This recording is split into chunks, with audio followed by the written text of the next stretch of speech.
Hi, I'm Ellen, one of the writers from Organic Life, and I tried out a vegan diet for a week. Here I'm showing you how to cook a vegan meal, one of the ones that I made.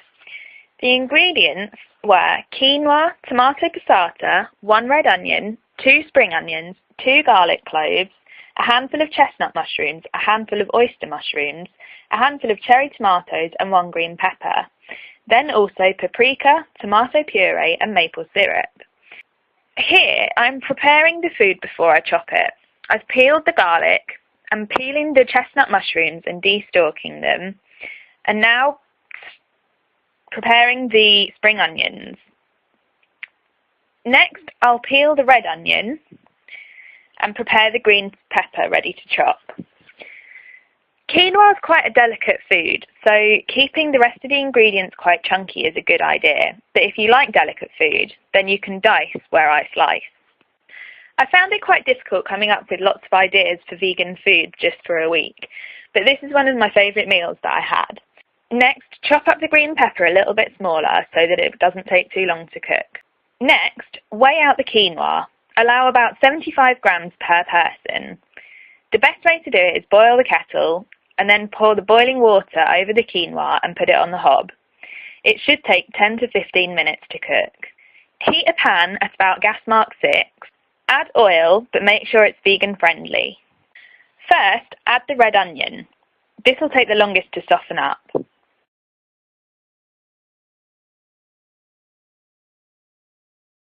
whole meal. Next, add the spring onions. Stir and leave to cook for a couple of minutes, and then add the green peppers and the garlic. These are the things that take the longest to cook. Once you've left these for a couple of minutes, add everything else in from the vegetables and the tomato passata. Stir it up and make sure it doesn't stick. Keep an eye on the quinoa as well at this point. It might boil dry and you'll want to add some more boiling water. Add a squirt of tomato puree into the pan. This will boost the tomatoey flavour. A couple of minutes before the end of the food cooking, add some maple syrup.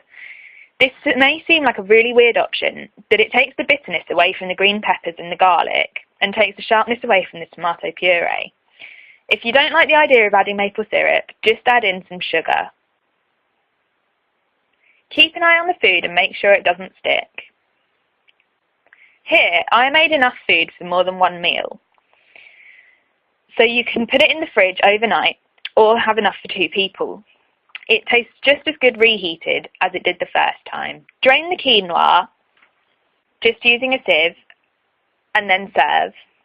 It's a really easy meal and it tasted really good. Why not give it a try and see what you think?